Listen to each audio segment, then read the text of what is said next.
قرية مخفية داخل جبل.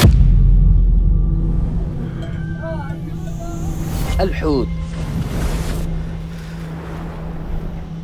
سطح البيت هو الجبل نفسه. بسم الله ما شاء الله. هذه الغرف. كانوا من قبل حوالي 10 أسر ساكنين هان، والآن باقي إلا أسرة واحدة.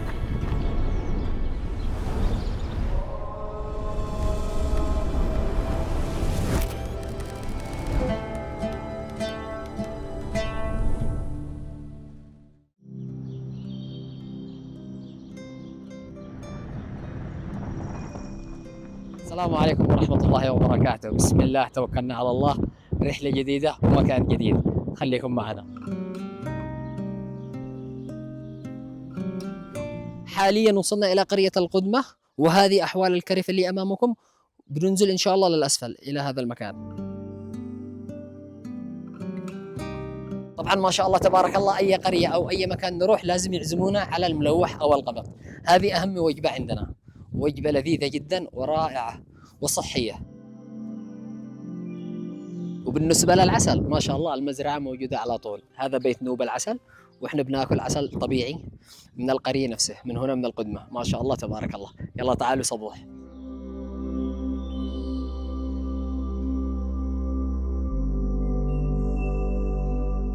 كيف يا دكتور علاء؟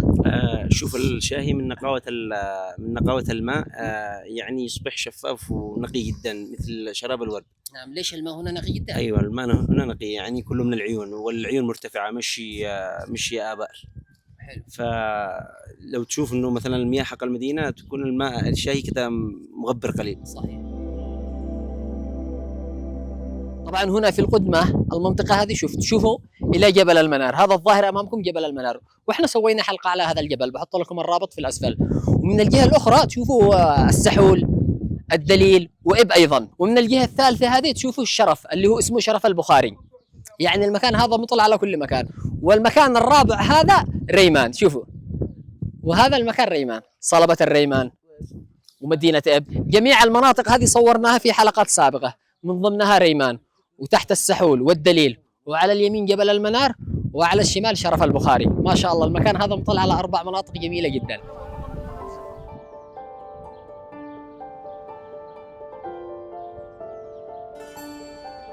المكان بعيد والطريق مش سهل، ولكن جمال المكان يستاهل التعب.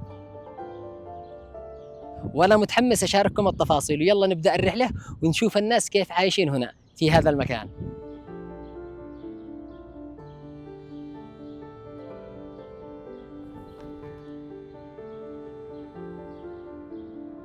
ومن يتأهب صعود الجبال يعش أبد الدهر بين الحفر.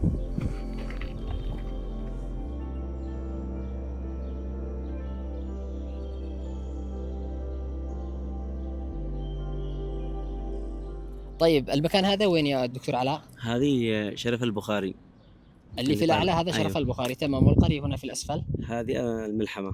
أيوه هنا في الأسفل. هذه كلها تبعها؟ كلها تبع الملحمة. ما شاء الله. وهذه جربان. يا سلام كيف القرية وسط الجبال. وهنا تحت في الأسفل هذا خلاص كله السحول.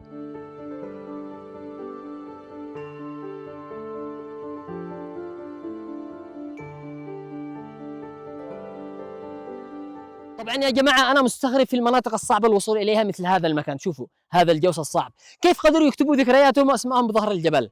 يا أخي أنت ربح علشان تقدر توصل لهذا المكان الصعب. شوفوا والله صعب جدا، ها وعليه ذكريات وأسماء. ما خليتم ولا حجر ولا جوز ولا أي مكان إلا كتبتم ذكرياتهم.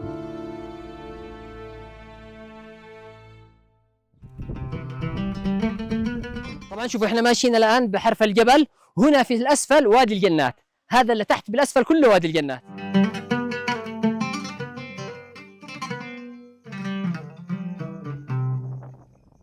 شوفوا المكان هذا يطلع فيه أجمل بلس هنا في بعد. ليش؟ لأنه على منحدر وعلى جوس ومكان رافع جدا. فالمناطق المرتفعة البلس هذا الشوكي أجمل بلس، طعم لذيذ جدا. ولكن الآن عادوا بداية. شوفوا الحبة صغيرة، فإن شاء الله خلال شهر بالكثير، شهر ونص، تكون الحبة كبيرة جدا وطعمها عسل. دكتور على هذا ايش الشجرة هذه؟ هذه شجرة الطلح. ايوه. بس طبعا شوف في افرازات منه تخرج، هذا صمغ طبعا يسمى صمغ الطلح.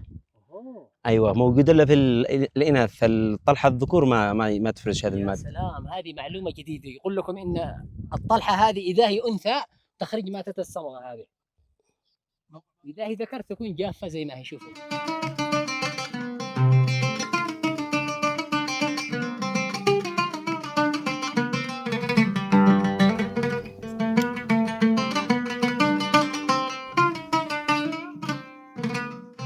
يبلغي زوراي في زوراي من بلقي زوراي.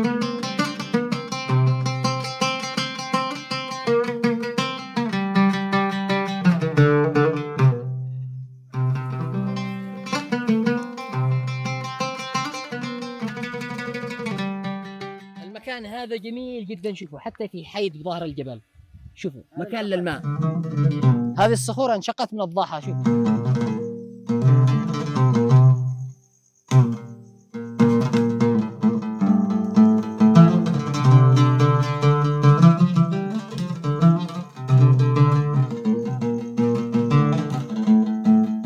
المكان هذا مطل على وادي الجنات تماما. شوفوا هذا على الشمال وادي الجنات، يا سلام. وتحت هناك في الأسفل السحول. انظروا على مكان جميل جدا. انظروا أيضا داخل موجودة كمية كبيرة من الحمام والطيور البرية، لأن المكان هذا ما حد يقدر يوصل له.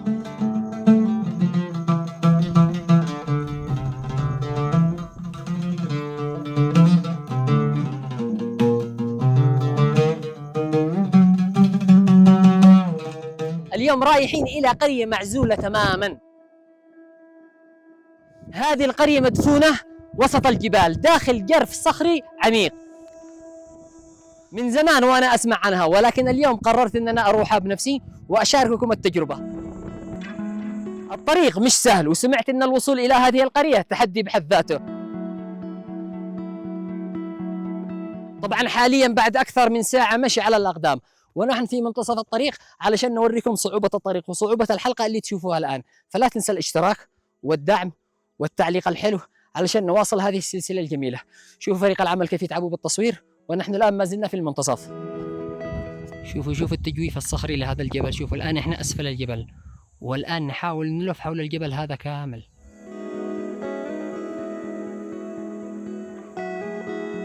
أول مرة بحياتي أشوف شجرة هكذا داخل الحجر. لا إله إلا الله. شوفوا حتى المكان الثاني هناك، صور هناك.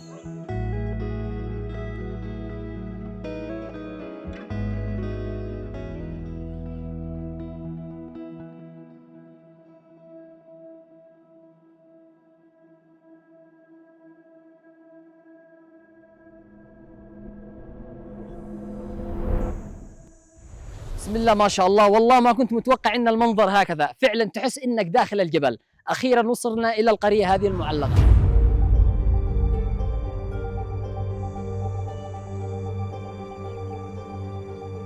القرية داخل جوز جبلي، سطح البيت هو الجبل نفسه بدون سطوح. هذه القرية الغريبة والجميلة. شوف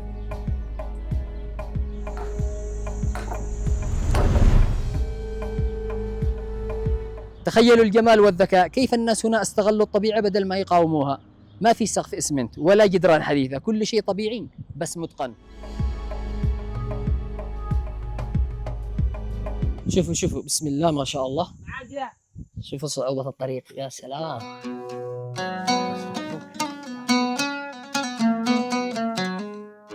يا سلام، انظروا يا سلام. شوفوا هذه الغرف، هذه مخازن للحيوانات. شوفوا، وهذه حق الأغنام، وهذه الصناديق حق النحل. هنا يربوا نحل علشان يخرجوا أجود أنواع العسل. وهذا الصعد القديم. بالصباح كنا نشوف الدخان يطلع من هذا المكان.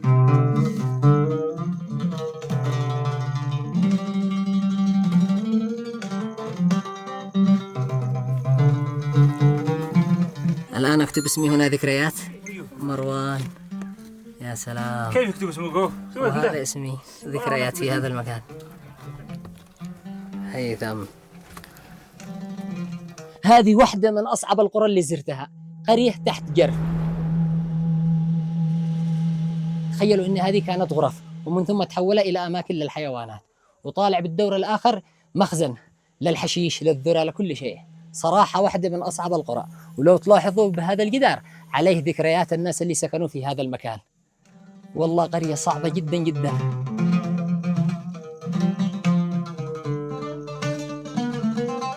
طبعا هنا قرية الحود تعتبر تابعة لقرية حسن العطاء، حيث سكن الآباء والأجداد قديما، وتتمثل فيها القدامة، ويوجد فيها أيضا مباني تذهل، أي أن الأولين يعني كانوا بعقلية كبيرة، عندما ما فعلوش أسطح خلوا السطح في الضاحة نفسه. أيضا كانت حياتهم صعبة، ما اهتموا بالدنيا ولا شيء، حتى أن هنا يعني ما فيش لا حاجة جديدة أو شيء، إلى أن جاء الأبناء الآن سكنوا طالع وفلتوا القرى هذه كامل. فهنا يعني لا يمكن وصول السيارات أو شيء، كله عبر الدواب والحمير. طبعا هنا كان مزروعة زراعة خصبة كله، أما الآن فلا يوجد إلا القات وقليل من الخضروات لعدم وجود السقاية وغيرها. طبعا هنا عدد البيوت من 15 إلى 20 بيت. وأما عن المسجد فهو قديم. طبعا البيوت هذا كان من قبل ساكنين ناس كثير منها، حوالي 6-7 أسر هنا وصل مع عيالهم. بعدين غرف، كل شيء غرفة غرفة تحت غرفة تحت غرفة، وبجان غرف، كل أسرة بعض الأحيان تسكن بغرفة واحدة، أسرة كامل. بعض الأحيان يجتمعوا يعني 20 إلى 70، وبعض الأحيان 30، بعض الأحيان 50، ويدرسهم أحد الفقهاء، الفقيه اسمه، يدرسهم. كان حق له لوح يكتبوا له بحبر مدري بإيش يكتبوا، كان زمان يعني. وهنا لم يعد يسكن سوى شخصان فقط أو 3 أشخاص. بعض الأسر انتقلوا للقرى اللي فوق، اللي قريب الطرقات، قريب عند الماء، يعني يكون المستشفيات أكيد بالمدن. كم لهذه القرية؟ هذه تقريبا 500 سنة. أنا من مواليد حود أحيد، هذه القرية اسمها حود أحيد. أنا من مواليد أتربوك وعشت بالمنطقة هذه، عمري تقريبا 48 سنة. إيش تزرعوا هنا وإيش ترعوا؟ نزرع الذرة والشام، ونرعي الغنم والبقر والنحل. ما شاء الله معكم حتى عسل هنا؟ معنا موجود عسل من أفضل العسل. الأبقار والأغنام وين تسكنون في هذه القرية الصعبة؟ نسكنها بالمناطق هذه داخل. معكم جوف تحت الجبل؟ معنا جوف تحت الجبل داخل. أيوة. طيب أنا لاحظت لما وصلت هنا الحطب موجود في الأعلى، ليش تحطوا الحطب تحت الجبل؟ نطرحه من شان المطر، الحطب والحشيش حق الأغنام والأبقار داخل. إيش أنواع العسل اللي تربوا هنا؟ عسل الطلح وعسل الصربي من افضل انواع اجود انواع العسل باليمن. ما شاء الله. وهل عليهم طلب مرتفع؟ طلبها الحمد لله. كم سعر الكيلو تقريبا؟ سعر الكيلو 40,000. ما شاء الله تبارك الله. بس انه درجه اولى. درجه اولى من دون سكر. من دون سكر. مضمون. الحمد لله.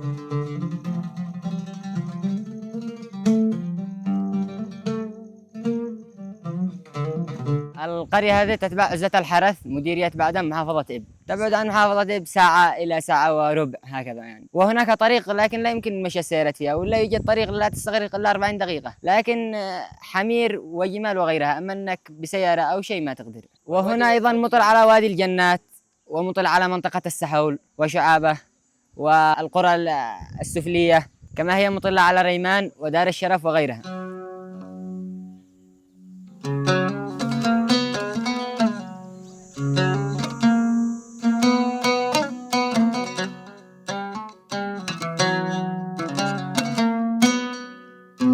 شوفوا يا اخوان، من كثر ما القريه هذه قديمه، المسجد هذا كانت القبله على القدس. تخيلوا، القبله حق المسجد هذا كان على القدس، ومن ثم حولوها الى مكه المكرمه.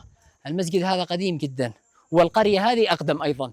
شوفوا هذا المسجد الصغير، لا اله الا الله. صراحه المكان هذا فيه هدوء، فيه عزل عجيب.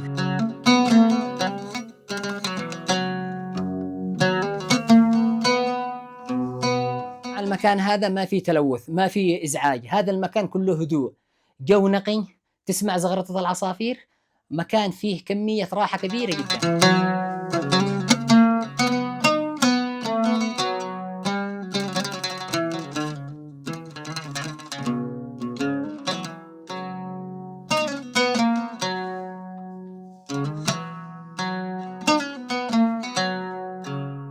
يا جماعة، في روايات تقول إن المكان هذا تسكنه الجن، وخاصة عند شجرة هذه التولغة الكبيرة، فانتبهوا واحذروا. شوفوا هذه المجنة أو المجن، الماء هذا يجي من الجبل الأول ومن الجبل الثاني، وينزل ويتصفي خلال الطريق كامل، وينزل له هنا ماء عذب زلال، وزمان كانوا يشربوا من هذا الماء.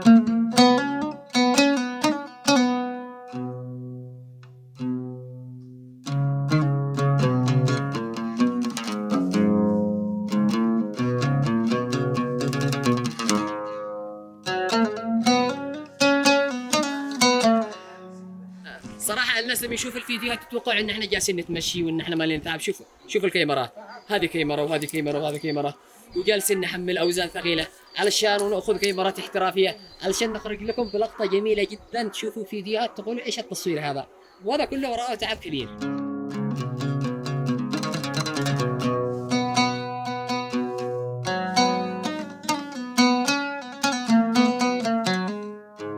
أتمنى تكونوا استمتعتوا وعشتوا معي كل لحظة في هذه الرحلة. لا تنسوا تشتركوا وتضغطوا لايك وتشاركونا رأيكم في التعليقات.